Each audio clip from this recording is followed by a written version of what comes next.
Hello and welcome to The Zone, Episode 2.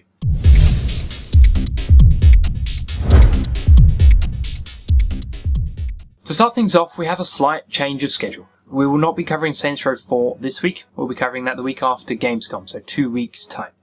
Instead, we're going to talk about Payday 2. Payday 2 is the sequel to Payday the Heist, as the name would suggest, but it is still a 4-player co-op bank heist / robbery simulator. It is a great game to be played with friends. It can be played solo if that is your personal preference. You can solo and stealth all the missions if you so wish. Stealth, of course, meaning not setting off the alarms and getting through everything and getting out without anyone noticing. Now, Payday, the premise behind it now is crime.net, and this is a website that's been set up by a rather sinister fellow that allows people that want things stolen to be posting the jobs on the site, and then contracts and gangs and groups like the player can accept these contracts, go and pull off the jobs, get paid for it. Simple as that. As the story would suggest, and the game has hinted at, there is a rather more sinister underlying meaning to crime.net. It's not quite all that it seems. And there are 4 rumoured DLC packs for the game which should reveal what these are. And of course there is talk of much bigger heists down the line with these DLC packs. Now, the initial game, Payday 2, on its own has come out with 12 jobs, 12 heists that the player can take part in. And the beauty of Payday is that every one of these heists can be replayed multiple times, and every time you do, the cameras and the guards are going to be in different places, so it's never the same heist twice. Now, there are some heists which are easier than others, of course, as the difficulty does scale up as you level up, but there's also some heists which have been arguably dubbed by the community and by Overkill, the developers, a lot easier than they should be. They are meant to be quite hard, players have found ways to do them very, very quickly. As a result, and this is one of the best things I think about Overkill and Payday, they've heard that, they're listening to it, and it will be patched out and changed very soon. Overkill have done a great job at listening to their community and listening to their players and taking on their feedback. And that's one of the best things about Payday. Overkill's marketing strategy is simply make a great game. They haven't put in posters everywhere, they haven't marketed it around, they haven't made TV edits, they've just made a great game. They use the word of mouth of their players to spread the word of their game more than anything else. And they've done it again here. They did it with the first game, they just put all their cash into making a great game and let it spread, and they did much better than they expected.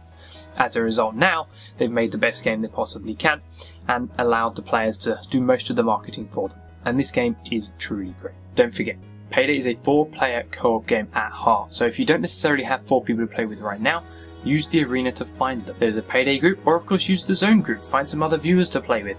But don't forget to leave some screenshots, leave some videos, perhaps even put some tutorials up on the group and help other viewers get through their heists. So ultimately, why buy Payday 2? Well, it takes everything that Payday 1 did and improved on it. It's got even more replay value, it's got great things to strive for thanks to the RPG system, and Overkill is a great developer that loves to listen to their community and listen to their players and act on their feedback.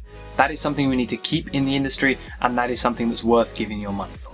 Now, let's talk about the competition. This is going to get a little bit complicated, so stick with it. Those of you that are Arena regulars will know what ARP is. For the rest of you, it is Arena Reward Points. You get these by leaving comments on videos, posting screenshots, posting videos, just generally being an active member of the arena. For a complete rundown of what earns you ARP, click the blue number that's next to your username at the top of the page. That is your current ARP, and that link will take you to the sweepstakes page with all the rules on it.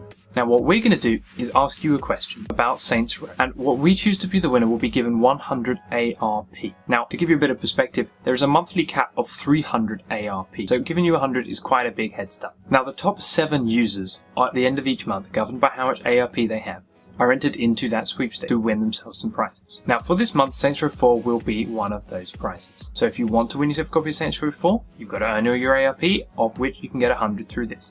If you, however, don't want Saints Row 4, there's plenty of other prizes for you to choose from, so you can still enter this. You need to head over to eu.alienwarearena.com/thezone, i.e. the Zone group on the Alienware Arena. There will be a discussion thread listed up there that will ask you the question: if you could add any weapon to the next Saints Row, what would it be and why? Tell us in the discussion thread, and should you be chosen as the winner, we will give you 100 ARP.